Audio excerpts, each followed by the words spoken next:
midweek blog post where we have the new kits to Nebula and Gamora, and they do look very interesting. I can't wait to see what they look like on the Infinity Watch team with Adam Warlock.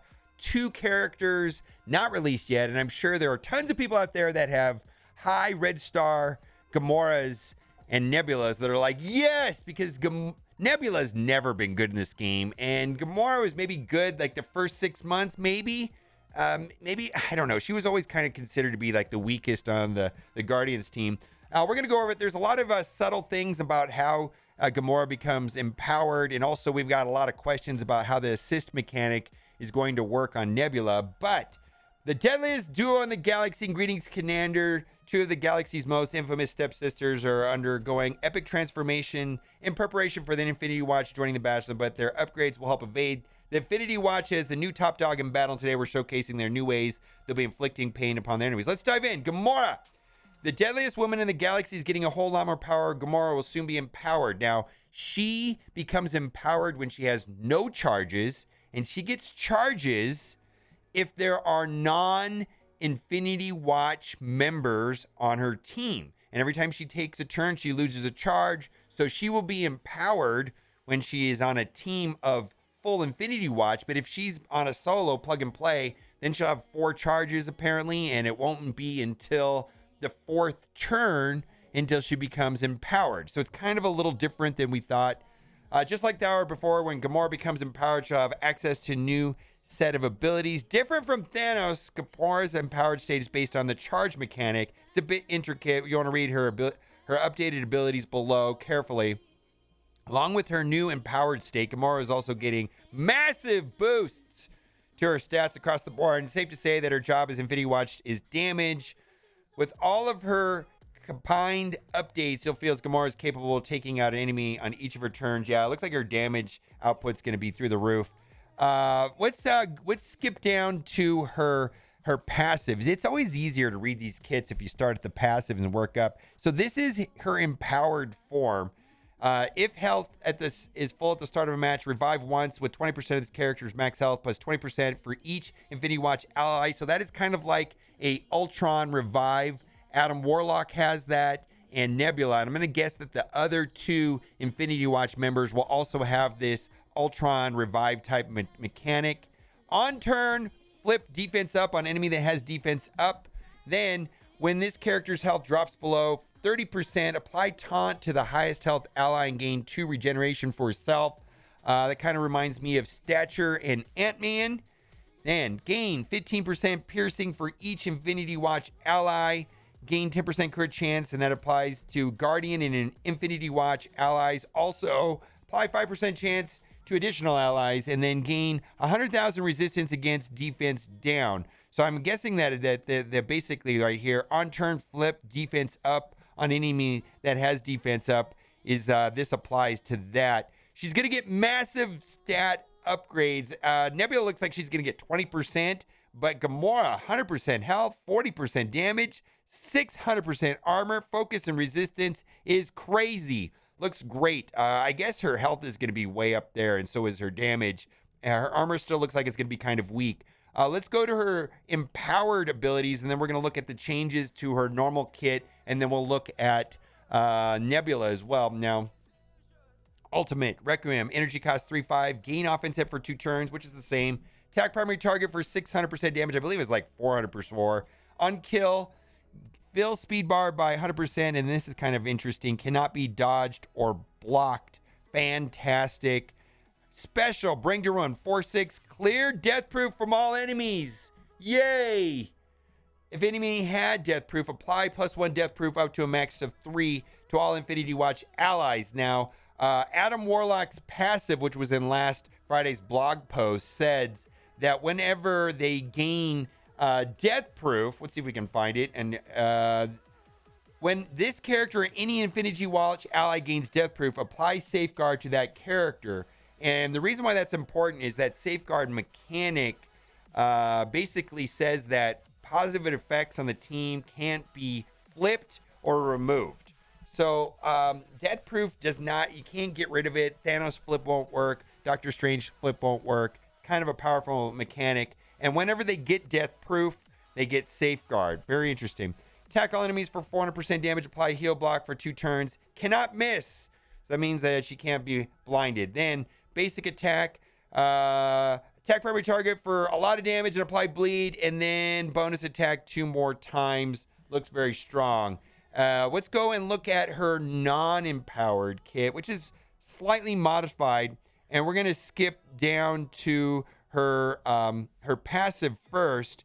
It says on spawn, gain 1 charge for each non-Infinity Watch ally. So if she's on a full Infinity Watch team, she won't have any charge and she'll be automatically empowered, right?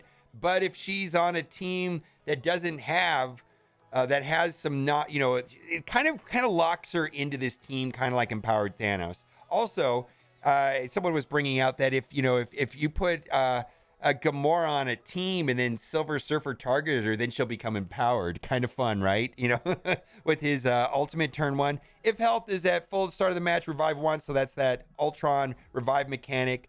On this character's or any Infinity Watch ally's turns, lose charged. On any ally Warlock's turn, lose 2 charge instead. So, she won't, even if you have like a team of 3 members Infinity Watch, she probably will lose the charge pretty quickly. You know what I mean? On turn, if not charged, become empowered. Unempowered, fill speed bar by 50%, clear all negative effects, and from self, heal for 50% of this character's max health if negative effects removed. Heal self for 10% per negative effect removed. So when this character health drops below 30% again, she gives the taunt to highest health ally, kind of like that stature. Kind of reminds me of a little different, the stature Ant-Man thing. And then a lot of this looks all the same. We've got animations here. They look pretty good. Her middle looks a little wonky to me, but overall, I think it's great. She's got a lot bigger sword right here. But this right here looks like she starts coming like this, and then she switches hands at the last minute and then slaps him. Kind of looks awkward to me. And then this right here looks crazy, where she jumps up and, oh man, smash! Okay, Nebula. Now, it looks like Nebula is going to be getting an assist now, always on a full Infinity Watch team. And so from knowing that that's going the way it's going to be, what I'm thinking is that it might be interesting if you had everybody on the team Stryker and Nebula having Skirmisher. That way you always get the Stryker, Skirmisher, Stryker triple tap combo. We will see how the rest of the kits play out. Nebula is also receiving a slew of improvements herself, and the upgraded abilities are sure to cause mayhem in battle. For her Infinity Watch team, Nebula brings a ton of extra damage, both through assists and by passing out counters via her special ability, challenging foe. That kind of reminds me of Daredevil's special. Her assist chance hits 100%. So she's always going to be assisting. Hence, I think Skirmisher is going to be our initial thoughts, initial pick on ISO 8 with a full Infinity Watch team. On the defensive side, Nebula also brings sustained her team by granting her evade on her ultimate ability, Mayhem. Speaking of Mayhem, her ultimate now applies heal block with at least 3 Infinity Watch allies, attack chains up to 10 adjacent targets, so the entire board, more or less an AoE. Clearing out army of minions, clones, and dupes has never been so satisfying. She's going to be farmable again. Currently, she has not been available anywhere. She's going to be going to Nexus for 6, and she will be getting some modest stat increases, 20% health damage, armor, focus, and resistance. A lot of people said, well, she's still going to be a wet noodle.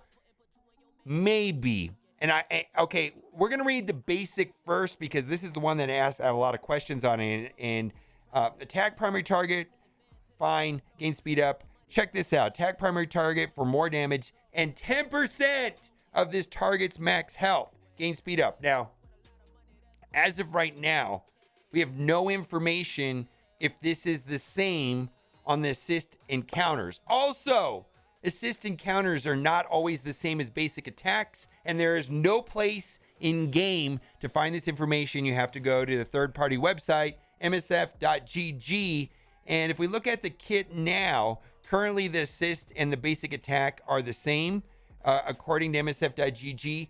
We're waiting to hear back from the developers. Now, if this is the case that she's going to have 10% max health, then she's going to be assisting on every Infinity Watch ally's turn. She's going to be assisting constantly. And 10% is a big deal. This could make her a DD Dark Dimension contender because max health is a big deal. It just saying it is a big deal. Let's go to the passive.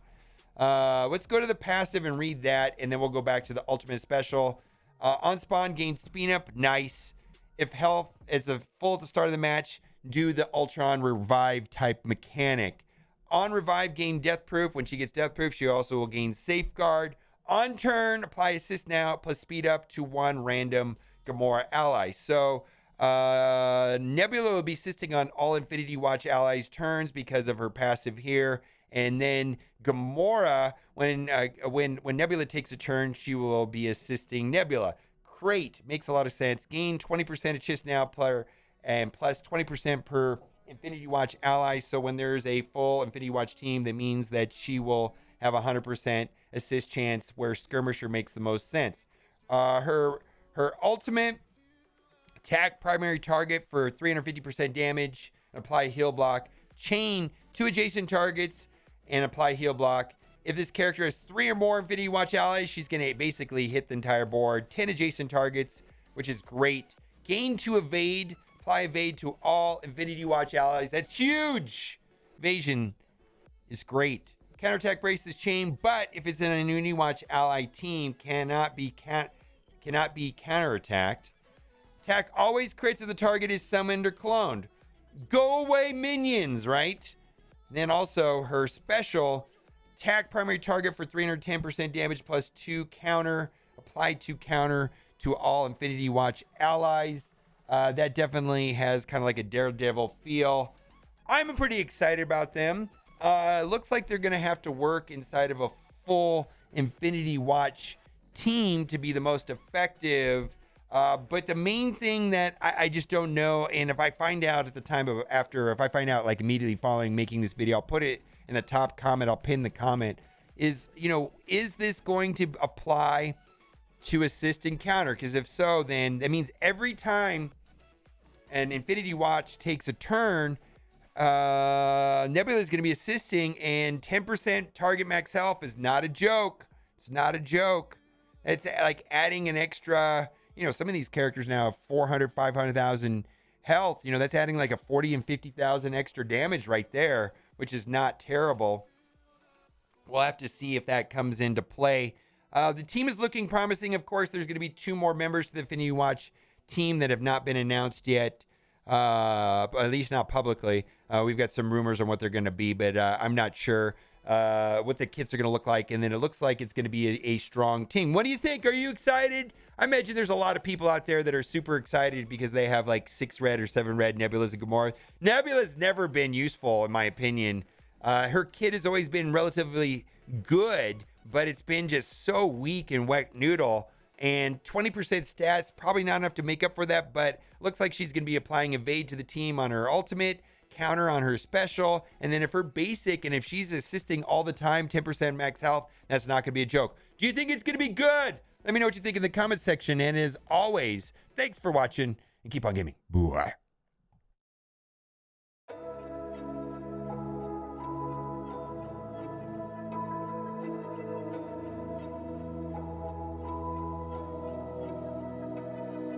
So why is it so